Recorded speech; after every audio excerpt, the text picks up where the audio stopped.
JDS ಪಕ್ಷ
ಈ ಒಂದು ಬೇಟ್ರಾಯನಪುರ ವಿಧಾನಸಭಾ ಕ್ಷೇತ್ರ ಒಳಗೊಂಡಂತೆ ಈ ಜಲಗರಮ್ಮ ದೇವಸ್ಥಾನದ ಒಂದು ದೇವಿಗೆ ಇವತ್ತು ವಿಶೇಷವಾಗಿ ಶುಕ್ರವಾರ ನಮ್ಮಲ್ಲಿ ಲೋಕಲ್ ಲೀಡರ್ ಆದಂಥ ಸುಹಮ್ ಗೌಡ್ರು ನೇತೃತ್ವದಲ್ಲಿ ಇವತ್ತು ಮಾಜಿ ಮುಖ್ಯಮಂತ್ರಿಗಳು ನಮ್ಮೆಲ್ಲರ ನಾಯಕರು ನೂತನ ಸಂಸದರಾದಂಥ ಶ್ರೀಯುತ ಕುಮಾರಣ್ಣವರಿಗೆ ಮಂಡ್ಯದ ಲೋಕಸಭಾ ಕ್ಷೇತ್ರದ ಆ ಮತದಾರರು 2,87,500 ಓಟುಗಳ ಅಂತರದಿಂದ ಏನೊಂದು ಗೆಲುವನ್ನು ಕೊಟ್ಟಿದ್ದಾರೆ. ಅದಕ್ಕೋಸ್ಕರ ದೇವಿಯಲ್ಲಿ ಒಂದು ಪ್ರಾರ್ಥನೆಯನ್ನು ಇತ್ತು. 108 ತೆಂಗಿನಕಾಯಿಗಳನ್ನು ಒಡೆದು ಆ ಹರಿಕೆಗಳನ್ನು ತೀರಿಸ್ಕೊಂಡು ಮತ್ತು ಒಂದು ಸಣ್ಣ ಅನ್ನ ಸಂದರ್ಪಣೆ ಕಾರ್ಯಕ್ರಮವನ್ನು ಕೂಡ ಅವರು ಇಟ್ಕೊಂಡಿರತಕ್ಕಂಥದ್ದು. ಬಹುಶಃ ಇಡೀ ರಾಜ್ಯದಲ್ಲಿ ಇವತ್ತು ಜನ ಭಾಳ ಖುಷಿಯಿಂದ ಇದ್ದಾರೆ. ಹ್ಯಾಟ್ರಿಕ್ ಹೀರೋ ಆಗಿ 3ನೇ ಬಾರಿಗೆ ಸನ್ಮಾನ್ಯ ನರೇಂದ್ರ ಮೋದಿಜಿಯವರು ಪ್ರಧಾನಮಂತ್ರಿಯಾಗಿ 9ನೇ ತಾರೀಕು ಸಾಯಂಕಾಲ 6 ಗಂಟೆಗೆ ಏನು ಒಂದು ಕಾರ್ಯಕ್ರಮವನ್ನು ರೂಪಿಸ್ಕೊಂಡಿದ್ದಾರೆ. ಬಹುಶಃ ಇವತ್ತು JDS ಪಕ್ಷ ಕೂಡ ಇಡೀ ಕರ್ನಾಟಕ ರಾಜ್ಯದಲ್ಲಿ ನಮ್ಮ ಮಿತ್ರ ಪಕ್ಷವಾದಂಥ BJP ಜೊತೆಲಿ ಸೇರಿ ನಮ್ಮ ಶಕ್ತಿ ಏನು ಅಂತೇಳಿ ತೋರಿಸಿದ್ದೀವಿ. ಹಳೆ ಮೈಸೂರು ಭಾಗದಲ್ಲಿ JDSಸು ಏನು ಮುಗಿದೇ ಹೋಯಿತು, ಇನ್ನೇನು ಇಲ್ಲವೇ ಇಲ್ಲ ಅಂಥೇಳಿ ಏನು ಇವತ್ತಿನ ಮುಖ್ಯಮಂತ್ರಿಗಳಾದಂಥ ಸಿದ್ದರಾಮಯ್ಯನವರು, ಉಪಮುಖ್ಯಮಂತ್ರಿಗಳಾದಂಥ DK ಶಿವಕುಮಾರ್ ಅವರು, ಕಾಂಗ್ರೆಸ್ನ ನಾಯಕರುಗಳು ಎಲ್ಲರೂ ಕೂಡ ಬಿಂಬಿಸ್ತಾ ಇದ್ದರು. ಹಿಂದೆ 2018ರಲ್ಲಿ ನಿಮ್ಮ ಅಪ್ಪರಣೆ ನೀನು ಮುಖ್ಯಮಂತ್ರಿ ಆಗಲ್ಲಪ್ಪ ಅಂತ ಹೇಳಿದರು ಸಿದ್ದರಾಮಯ್ಯನವರು. ಅದೇ ಸಿದ್ದರಾಮಯ್ಯನವರು ಕುಮಾರಸ್ವಾಮಿ ಅವ್ರನ್ನ ಮುಖ್ಯಮಂತ್ರಿ ಮಾಡಿ ಆ ಕುರ್ಚಿಯಲ್ಲಿ ಕುಣಿಸಿದ್ದು ಆಯಿತು ಮತ್ತು ಬೆನ್ನಿಗೆ ಚೂರಿ ಹಾಕಿ ಮನೆಗೆ ಕಳಿಸಿದ್ದು ಆಯಿತು. ಅದೇ ರೀತಿಯಲ್ಲಿ ಇವತ್ತು ಅವರು ಮಂಡ್ಯದಲ್ಲಿ ಪಾರ್ಲಿಮೆಂಟ್ ಎಲೆಕ್ಷನ್ ನಿಂತಾಗ ಯಾವುದೇ ಕಾರಣಕ್ಕೂ ಕುಮಾರಸ್ವಾಮಿ ಗೆಲ್ಲಲ್ಲ, ಕುಮಾರಸ್ವಾಮಿ ಸೋಲೋದು ಸದಸಿದ್ಧ, ಸೂರ್ಯ ಚಂದ್ರ ಇರೋದು ಎಷ್ಟು ಸತ್ಯನೋ ಕುಮಾರಸ್ವಾಮಿ ಸೋಲೋದು ಅಷ್ಟೇ ಸತ್ಯ ಅಂತ ಮಾನ್ಯ ಮುಖ್ಯಮಂತ್ರಿಗಳು ಹೇಳಿದ್ರು. ಅವ್ರ ಬಾಯಲ್ಲಿ ಏನೇ ಬಂದರೂ ಅದು ಸುಳ್ಳು ಅನ್ನೋದನ್ನು ಈ ರಾಜ್ಯದ ಜನ ನಿರೂಪಣೆ ಮಾಡಿದ್ದಾರೆ. ಬಹುಶಃ ಇದರಿಂದ ನಮ್ಮ ಮುಂದಕ್ಕೆ BJP JDSಸು ಈ ಮೈತ್ರಿ ಎಲ್ಲ ಚುನಾವಣೆಯಲ್ಲಿ ಕೂಡ ಬರೀ ಚುನಾವಣಾ ರಾಜಕಾರಣಕ್ಕೆ ಅಷ್ಟೇ ಅಲ್ಲದೆ ಸಾಮಾಜಿಕವಾಗಿ ಕೂಡ ಈ ಮೈತ್ರಿ ಮುಂದುವರಿತದೆ. ಈ ರಾಜ್ಯದ ಜನ ಈ ಮೈತ್ರಿಗೆ ಬಹುಪರ ಕೇಳಿದ್ದಾರೆ. ಇದನ್ನು ಇವತ್ತು JDSನ ಕಾರ್ಯಕರ್ತರು BJP ಕಾರ್ಯಕರ್ತರು ಇಬ್ಬರೂ ಕೂಡ ಹಾಳು ಜೇನುನಂತೆ ಒಂದಾಗಿ ಒಟ್ಟಾಗಿ ಕೆಲಸ ಮಾಡ್ತಾಯಿದ್ದೀವಿ. ಇವತ್ತೇನು ವಿಧಾನ ಪರಿಷತ್ನ ಚುನಾವಣಾ ಫಲಿತಾಂಶ ಬಂದಿದೆ. ನನ್ನ ಆತ್ಮೀಯರಾದಂಥ ಭೋಜೇಗೌಡರು ಹಾಗೂ ಮೈಸೂರು ಈ ದಕ್ಷಿಣ ಕ್ಷೇತ್ರದ ಟೀಚರ್ಸ್ ಕಾನ್ಸ್ಟಿಟ್ಯೂನ್ಸಿ ವಿವೇಕಾನಂದರವರು ಇಬ್ಬರೂ ಕೂಡ ಇವತ್ತು ಗೆದ್ದಿದ್ದಾರೆ. ಬಹುಶಃ ನಮ್ಮ ಪಾರ್ಟಿಗೆ ಇನ್ನಷ್ಟು ಶಕ್ತಿ ವಿಧಾನ ಪರಿಷತ್ತಲ್ಲಿ ಕೂಡ ಸಿಕ್ಕಿದೆ ಅಂತೇಳಿ ನಾನು ಭಾವಿಸ್ತಾ ಇದ್ದೀನಿ. ಮತ್ತು ನಮ್ಮ ಯುವಜನ ದಳ ಬೆಂಗಳೂರು ಸಿಟಿ ಅಧ್ಯಕ್ಷರಾದ ಚಂದ್ರಶೇಖರ್ ಮತ್ತು ಬೆಂಗಳೂರು ನಗರ ಉಪಾಧ್ಯಕ್ಷರಾದ ನಮ್ಮ ತಿಮ್ಮೇಗೌಡರು ಮತ್ತು ರಾಜ್ಯ ಸೇವಾದಳ ವಿಂಗ್ ಅಧ್ಯಕ್ಷರಾದಂಥ ಬಸವರಾಜ್ ಪಾದಯಾತ್ರಿಯವರು, ಇವತ್ತು ನಮ್ಮ ಇಲ್ಲಿನ ಎಲ್ಲ ಹುಡುಗರು ಸೇರಿ ಯುವಕರು, ನಮ್ಮ ಪಕ್ಷದ ಕಾರ್ಯಕರ್ತರು, ಕುಮಾರಣ್ಣ ದೇವೇಗೌಡರ ಅಭಿಮಾನಿಗಳು ಎಲ್ಲ ಸೇರಿ ಜಲ್ದಿಗೆರಮ್ಮ ದೇವರಲ್ಲಿ ಹಿಂದೆ ಕುಮಾರಣ್ಣ ನಾಮಿನೇಷನ್ ಆಗ್ತಂಥ ಸಂದರ್ಭದಲ್ಲಿ ಯಾವುದೂ ಅಡಚಣೆ ಆಗ್ದಂಗೆ ಇರಲಿ, ಕುಮಾರಣ್ಣ ಹೆಚ್ಚಿನ ರೀತಿಯಲ್ಲಿ ಗೆಲ್ಲಬೇಕು ಅಂಥೇಳಿ ಅರಕೆ ಕಟ್ಕೊಂಡಿದ್ರು ನಮ್ಮ ಯುವ ಘಟಕದಿಂದ. ಇವತ್ತು ಅದನ್ನು ಅರಕೆ ತೀರಿಸಲಿಕ್ಕೋಸ್ಕರವಾಗಿ ನೂರಾರು ಕಾಯಿಯನ್ನು ಈಡ್ಗಾಯಿ ಹೊಡೆಯುವ ಮುಖಾಂತರ ತಾಯಿ ಜಲ್ಗೇರಮ್ಮನಲ್ಲಿ ಸುಮಾರು ಅನ್ನ ಸಂದರ್ಪಣೆ ಮತ್ತೆ ಏರ್ಪಡಿಸಿದ್ದಾರೆ. ಮತ್ತು ತಾಯಿಗೆ ಹೂವಿನ ಅಲಂಕಾರ ಎಲ್ಲ ಮಾಡಿಸಿ ಇವತ್ತು ನೂರಾರು ಜನಕ್ಕೆ ಅನ್ನಾನ ಮಾಡೋ ಮುಖಾಂತರ ಕುಮಾರಣ್ಣನವ್ರಿಗೆ ಅಭಿನಂದನೆ ಸಲ್ಲಿಸಲಿಕ್ಕೋಸ್ಕರವಾಗಿ ಇವತ್ತು ಅಮ್ಮನ ಶುಕ್ರವಾರ ಪೂಜೆ ಇಟ್ಕೊಂಡಿದ್ರು. ಹಾಗಾಗಿ ನಮ್ಮನ್ನು ಇನ್ವೈಟ್ ಮಾಡಿದರು. ನಾವೆಲ್ಲರೂ ಕೂಡ ಕಾರ್ಯಕರ್ತರು ಲೀಡರ್ಗಳೆಲ್ಲ ನಮ್ಮ ಅಧ್ಯಕ್ಷರು ಬರಬೇಕಾಯಿತು. ಅವ್ರ ಪಾಪ ತುಂಬ ಕೆಲಸ ಇರೋದ್ರಿಂದ ಅವ್ರಿಗೆ ಮೀಟಿಂಗ್ ಇರೋದ್ರಿಂದ ಪಕ್ಷದ ಕಚೇರಿಯಲ್ಲಿ ನಮ್ಮನ್ನು ಕಳಿಸ್ಕೊಟ್ರು. ಅವರ ಅನುಪಸ್ಥಿತಿಯಲ್ಲಿ ನಾವೆಲ್ಲರೂ ಬಂದು ಇವತ್ತು ಈ ಕಾರ್ಯವನ್ನು ನೆರವೇರಿಸಿದ್ದೀವಿ. ಕುಮಾರಣ್ಣನವ್ರಿಗೆ ಯಾವುದೇ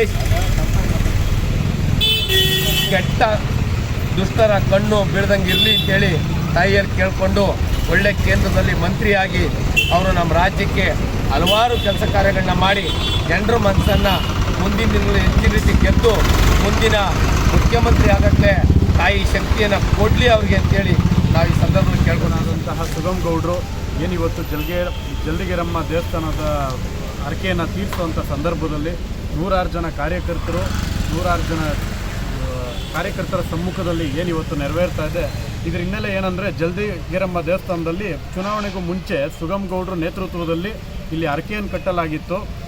ಕುಮಾರಣ್ಣ ಹಾಗೂ ಕುಮಾರಣ್ಣನವರ ನೇತೃತ್ವದಲ್ಲಿ ಯಾರ್ಯಾರು MP ಕ್ಷೇತ್ರದಲ್ಲಿ ನಿಂತಿದ್ದಾರೆ NDA ಮೈತ್ರಿಗಳಾಗಿ ಎಲ್ಲರ ಯಶಸ್ಸಿನ ಪರವಾಗಿ ಹರಕೆಯನ್ನು ಕಟ್ಟಲಾಗಿತ್ತು. ಅದರ ಮುಖೇನ ಇವತ್ತು ಏನು ಕರ್ನಾಟಕದಲ್ಲಿ ನಮ್ಮ NDA ಮೈತ್ರಿಯಾಗಿ ನಮ್ಮ JDS ಆಗಿರ್ಬೋದು, BJP MP ಸದಸ್ಯರಾಗಿರ್ಬೋದು, ಏನಿವತ್ತು ಅಭೂತಪೂರ್ವ ಯಶಸ್ಸಿನ ಹಿನ್ನೆಲೆಯಲ್ಲಿ ಇವತ್ತು ಹರಕೆಯನ್ನು ತೀರಿಸುವಂಥ ಸಂದರ್ಭದಲ್ಲಿ ನೂರಾರು ಜನಕ್ಕೆ ಅನ್ನದಾಸೋಹ ಹಾಗೂ ಪೂಜಾ ಕೈಂಕರ್ಯಗಳನ್ನ ಇವತ್ತು ಏನಿಟ್ಟಿದ್ರು ಇದು ಭಾಳ ಯಶಸ್ವಿಯಾಗಿದೆ. ಹಾಗೆ ಇದು ಮುಂದೇನೂ ಇದೇ ಥರ ನಡೀತಾ ಇರಬೇಕು. ಕುಮಾರಣ್ಣಂಗೆ ಅತ್ಯಂತ ಕೇಂದ್ರೀಯದಲ್ಲಿ ಒಳ್ಳೆ ಸ್ಥಾನಮಾನ ಸಿಗಬೇಕು ಅಂತ ಕೇಳ್ತೀನಿ ಸರ್. ಇವತ್ತು ನಮ್ಮ ಜಾತ್ಯತೀತ ಜನತಾ ಯುವಶಕ್ತಿ ಸಂಘ ವತಿಯಿಂದ ಕುಮಾರಣ್ಣ ಅವರು ಗೆಲ್ತಾರೆ ಅಂತ ನಮ್ಮೆಲ್ಲರೂ ಗೊತ್ತಿತ್ತು, ಇಡೀ ರಾಜ್ಯಕ್ಕೆ ಗೊತ್ತಿತ್ತು, ದೇಶಕ್ಕೆ ಗೊತ್ತಿತ್ತು. ನಮ್ಮದು ಅತ್ಯಂತ ಅಂತರದಿಂದ ಅಂದರೆ ನಮ್ಮ ಇಂಟೆನ್ಷನ್ ಇದು 1.5 ಲಕ್ಷ 2 ಲಕ್ಷ ದಾಟಿ ಅಣ್ಣ ಗೆಲ್ತಾರೆ ಅಂತ ನಮಗೆ ನಾವೊಂದು ಭರವಸೆಯಲ್ಲಿದ್ವಿ. ನಮ್ಮ ಹೂವನ್ನೆಲ್ಲ ಪುಡಿ ಮಾಡಿ 2,85,000 ಚಿಲ್ಲರೆ ಓಟಿಂದ ಏನು ಗೆದ್ದಿದ್ದಾರೆ. ನಮ್ಗೆ ಅತ್ಯಂತ ಖುಷಿಯಾಗಿದೆ. ನಾವು ಗೆಲ್ಲಕ್ಕೂ ಮುಂಚೆನೇ ನಮ್ಮ ಸಂಘದ ಪಾದಾಧಿಕಾರಿಗಳು, ಅಧ್ಯಕ್ಷರುಗಳು, ಉಪಾಧ್ಯಕ್ಷರುಗಳೆಲ್ಲ ಸೇರಿ ಒಂದು ಹರಕೆ ಕಟ್ಕೊಂಡಿದ್ರು 101 ತೆಂಗಿನಕಾಯಿ ಹೊಡಿತೀವಿ ಅಂತ. ಅವರೆಲ್ಲ ಸಹಕಾರ ಕೇಳಿದ್ರು. ನಾವೆಲ್ಲ ನಮ್ಮ ಬಸವರಾಜ ಪಾದಯಾತ್ರೆ ಸಾಹೇಬ್ರಾಗಿರ್ಬೋದು, ನಮ್ಮ ಲಿಂಗರಾಜ್ ಅವರಾಗಿರ್ಬೋದು ಎಲ್ಲ ನಾವು ಸಹಕಾರ ಕೊಟ್ಟು 101 ತೆಂಗಿನಕಾಯಿ ಜೊತೆಗೆ ಕುಮಾರಣ್ಣನ ಹೆಸರಲ್ಲಿ, ಪಕ್ಷದ ಹೆಸರಲ್ಲಿ ಅನ್ನ ಸಂತರ್ಪಣೆನೂ ಮಾಡಿಸಿದ್ವಿ. ನಮಗೆ ಈಗ ನಮ್ಮ ಸಂಘದ ವತಿಯಿಂದ ನಮ್ಮ ಸಂಘ ಇರೋದು ನಮ್ಮ ಜಾತ್ಯತೀತ ಜನತಾ ಯುವಶಕ್ತಿ ಸಂಘ ಇರೋದು ಜಾತ್ಯತೀತ ಜನತಾದಳ ಬೆಂಬಲಕ್ಕೋಸ್ಕರ. ನಮ್ಮ ಸಂಘದಲ್ಲಿ ಎಲ್ಲ ಜಿಲ್ಲೆಯಲ್ಲೂ ನಮ್ಮ ಸಂಘದವ್ರು ದಿನ ನಮ್ಮ ಸಂಘ ಚೆನ್ನಾಗಿ ಬೆಳೀತಾ ಇದೆ. ಸಂಘದಲ್ಲಿ ತುಂಬ ನಿಷ್ಠೆಯಿಂದ ಪ್ರಾಮಾಣಿಕವಾಗಿ ಕೆಲಸ ಮಾಡೋ ಅಂಥವ್ರು ಇದ್ದಾರೆ, ಕೆಲಸ ಮಾಡ್ತಾಯಿದ್ದಾರೆ. ಹಲವಾರು ದೂರ 300 ಕಿಲೋಮೀಟ್ರು, 700 ಕಿಲೋಮೀಟ್ರು, 600 ಕಿಲೋಮೀಟ್ರು, 800 ಕಿಲೋಮೀಟ್ರ್ ದೂರದಿಂದೆಲ್ಲ 2 ದಿನ ಮುಂಚೆಯಿಂದನೇ ಬಂದು ಇಲ್ಲೆಲ್ಲ ರೆಡಿ ಮಾಡ್ಕೊಂಡಿದ್ದಾರೆ ಕುಮಾರಣ್ಣಗೋಸ್ಕರ ಮಾಡಬೇಕು ಅಂತ. ಹಾಗೆ ನಾವು ಬೆಂಗಳೂರು ಸಿಟಿ ಅಧ್ಯಕ್ಷರುಗಳನ್ನೆಲ್ಲರೂ ನಾವು ಇನ್ವೈಟ್ ಮಾಡಿದ್ವಿ. ಎಲ್ಲರೂ ಕೆಲವೊಂದು ತರಾತುರಿಲಿ ಹೇಳಿದ್ರಿಂದ ಕಾರಣಾಂತರಗಳಿಂದ ಕೆಲವೊಬ್ಬರು ಅಧ್ಯಕ್ಷರುಗಳಾಗಲಿ ಪದಾಧಿಕಾರಿಗಳು ಬರೋಕ್ಕಾಗಿಲ್ಲ. ಇನ್ನು ಕೆಲವೊಬ್ಬರೆಲ್ಲ ಬಂದಿದ್ದಾರೆ. ನಮ್ಮ MLC ಆದಂಥ ಶರವಣ ಸಾಹೇಬರು ಕರೆದಿದ್ವಿ, ನಮ್ಮ JDS ಯಲಹಂಕ ಅಧ್ಯಕ್ಷರಾದಂಥ ಕೃಷ್ಣಪ್ಪ ಅವ್ರನ್ನ ಕರೆದಿದ್ವಿ, ಆಮೇಲೆ ನಮ್ಮ ರೇವಣ್ಣ ಸಾಹೇಬ್ರನ್ನ ಕರೆದಿದ್ವಿ ಕಾರ್ಯಾಧ್ಯಕ್ಷರು, ನಮ್ಮ ರಮೇಶ್ ಗೌಡರು ಕರೆದಿದ್ವಿ. ಅಣ್ಣನು ಕಾರಣಾಂತರಗಳಿಂದ ಬರೋಕ್ಕಾಗಿಲ್ಲ, ಎಲ್ಲರೂ ಬಂದಿದ್ದಾರೆ. ನಮ್ಮ ಯೂತ್ ಜನತಾದಳದ ಬೆಂಗಳೂರು ಜಿಲ್ಲಾಧ್ಯಕ್ಷರಾದಂಥ ನಮ್ಮ ಚಂದ್ರಶೇಖರಣ್ಣ ಅವ್ರು ಬಂದಿದ್ದರು. ಎಲ್ಲ ಬಂದಿದ್ದು ನಮ್ಗೆ ತುಂಬ ಖುಷಿಯಾಗಿದೆ. ನಮಗೆ ಇವರೆಲ್ಲ ಬಂದು ಏನು ನಮಗೆ ಪ್ರೋತ್ಸಾಹ ಕೊಡ್ತಾ ಇದ್ದಾರೆ. ನಮ್ಮ ಸಂಘ ಇನ್ನೂ ಚೆನ್ನಾಗಿ ಬೆಳೆಸಿ ಪಕ್ಷದ ಪರವಾಗಿ ನಾವು ಕೆಲಸ ಮಾಡಬೇಕು ಅಂತಿದ್ದೀವಿ. ಕುಮಾರಣ್ಣನಿಗೋಸ್ಕರ ನಾವು 101 ತೆಂಗಿನಕಾಯಿ ಎಲ್ಲ 10,000 ತೆಂಗಿನಕಾಯಿ ಹೊಡೆಯೋಕ್ಕೂ ರೆಡಿ ಇದ್ದೀವಿ. ಕುಮಾರಣ್ಣನಿಗೆ ಪಕ್ಷಕ್ಕೆ ಒಳ್ಳೇದಾಗಬೇಕಷ್ಟೇ. ಆಮೇಲೆ ಇಲ್ಲಿರೋ ಎಲ್ಲ ನಮ್ಮ ಇದರಲ್ಲಿ ಸುಗಮ್ ಗೌಡ್ರದ್ದು ಇಲ್ಲ ಇನ್ನೊಬ್ರದ್ದು ಯಾರ್ದೇನೂ ಇಲ್ಲ. ಎಲ್ಲ ನಮ್ಮ ಸಂಘಟನೆಯವರು ಸೇರಿ ಕೆಲಸ ಮಾಡಿದ್ದಾರೆ, ನಾವು ಅವ್ರ ಜೊತೆ ಬೆಂಬಲವಾಗಿದ್ದೀವಿ. ಇದನ್ನ ಹೇಳಕ್ಕೆ ನಾನು ಇಷ್ಟಪಡ್ತೀನಿ. ಯಾಕೆಂದರೆ ಎಲ್ಲ ಕಷ್ಟಪಟ್ಟು ಕೆಲಸ ಮಾಡಿರೋ ಹುಡುಗರು ಇರೋದು. ನಾವು ಮುಂದೆ ನಾವು ಸ್ವಲ್ಪ ಹಿಂದೆ ಮುಂದೆ ಎಲ್ಲರೂ ನಾವು ಅರೇಂಜ್ಮೆಂಟ್ ಮಾಡ್ತಿದ್ವಿ, ಬಟ್ ಎಲ್ಲ ಕಷ್ಟಪಟ್ಟು ಹಿಂದೆ ಕೆಲಸ ಕಾಣದ ಕೈಗಳು ತುಂಬ ಇವೆ ಇವತ್ತು. ಅವರೆಲ್ಲ ತುಂಬ ಚೆನ್ನಾಗಿ ಕೆಲಸ ಪಡ್ತಿದ್ದಾರೆ. ಮನಸ್ಪೂರ್ವಕವಾಗಿ ಅವರಿಗೆಲ್ಲ ಹೃತ್ಪೂರ್ವಕ ಅಭಿನಂದನೆಗಳನ್ನ ಸಲ್ಲಿಸ್ತೀನಿ ನಾನು ಈ ಮುಖಾಂತರ. ನರೇಂದ್ರ ಮೋದಿ ಅವರು 3ನೇ ಬಾರಿಗೆ ಪ್ರಧಾನಿ ಆಗ್ತಿದ್ದಾರೆ, ಕುಮಾರಣ್ಣ ಅವರು ಕೇಂದ್ರದಲ್ಲಿ ಮೊದಲನೇ ಬಾರಿಗೆ ಗೃಹ ಸಚಿವರಾಗ್ತಿದ್ದಾರೆ ಅಂತ ಮಾತಿದೆ, ಏನು ಹೇಳ್ತೀವಿ ಸರ್? ಇಲ್ಲ, ಈ 3ನೇ ಬಾರಿ ನಮ್ಮ ನರೇಂದ್ರ ಮೋದಿ ಸಾಹೇಬ್ರವರು 3ನೇ ಬಾರಿ ಪ್ರಧಾನಮಂತ್ರಿ ಆಗೋದನ್ನ ಯಾರೂ ತಡೆಯೋಕ್ಕಾಗಲ್ಲ ಅಂತ ನಾವು ಮುಂಚೆನೂ ಹೇಳ್ಕೊಂಡು ಬರ್ತಾ ಇದ್ದೀವಿ ಸರ್. ನಮಗೆ ಇಂಡಿಯಾ ಅಲಯನ್ಸ್ಗೆ ತುಂಬ ಒಳ್ಳೆಯದು. ನಮಗೂ ನರೇಂದ್ರ ಮೋದಿ ಅವ್ರ ಮೇಲೆ, ಅವ್ರ ಕೆಲಸದ ಮೇಲೆ ತುಂಬ ಪ್ರೀತಿ ಇದೆ. ಕುಮಾರಣ್ಣ ಅವ್ರು ಒಪ್ಪಿರೋದ್ರಿಂದ ಕುಮಾರಣ್ಣ ಆಗಲಿ ದೇವೇಗೌಡರು ಸಾಹೇಬರಾಗಲಿ ಎಲ್ಲ ಯೋಚನೆ ಮಾಡಿ ಒಪ್ಪಿರ್ತಾರೆ. ಅವ್ರ ಒಪ್ಪು ನಮಗೆ ತುಂಬ ಸಂತಸ ತಂದಿದೆ. ನಮಗೆ ಅವ್ರು ಏನು ಈಗ ಇಂಡಿಯಾ ಅಲಯನ್ಸಲ್ಲಿ ಈಗ ನಾಳೆ ನಾಡ್ದು ಕೆಲವೇ ಗಂಟೆಗಳಲ್ಲಿ ಅಧಿಕಾರ ಸ್ವೀಕಾರ ಮಾಡ್ತಾ ಇದ್ದಾರೆ. ನಾವು ದೇವರಲ್ಲಿ ಮತ್ತೆ ಪ್ರಾರ್ಥಿಸಿದ್ದೀವಿ ಕುಮಾರಣ್ಣಂಗೆ ಕೃಷಿ ಸಚಿವರನ್ನೇ ಕೊಡಲಿ ಅಂತ. ಕೃಷಿ ಸಚಿವರು ಕೊಡ್ತು ಅಂದರೆ ಅವತ್ತಿನ ಕಾಲದಲ್ಲಿ ಕುಮಾರಣ್ಣ ಮುಖ್ಯಮಂತ್ರಿ ಆದಾಗ ಹೊರ ರಾಷ್ಟ್ರಕ್ಕೆ ಹೋಗಿ ಅಲ್ಲಿರೋ ಟೆಕ್ನಾಲಜಿಗಳನ್ನ ತಾಮದಲ್ಲಿ ಇಂಪ್ಲಿಮೆಂಟ್ ಮಾಡಿದರು. ಇವಾಗ ರಾಷ್ಟ್ರದ ಮಟ್ಟದಲ್ಲಿ ಕುಮಾರಣ್ಣವರು ಇನ್ನೂ ಚೆನ್ನಾಗಿ ಇಂಪ್ಲಿಮೆಂಟ್ ಮಾಡ್ತಾರೆ. ಕುಮಾರಣ್ಣ ಹೆಸರು ಇನ್ನೂ ರಾರಾಜಿಸಲಿ ಅಂತ ನಾವು ಕಾರ್ಯಕರ್ತರುಗಳು, ಅಭಿಮಾನಿಗಳು ಇಷ್ಟಪಡ್ತೀವಿ.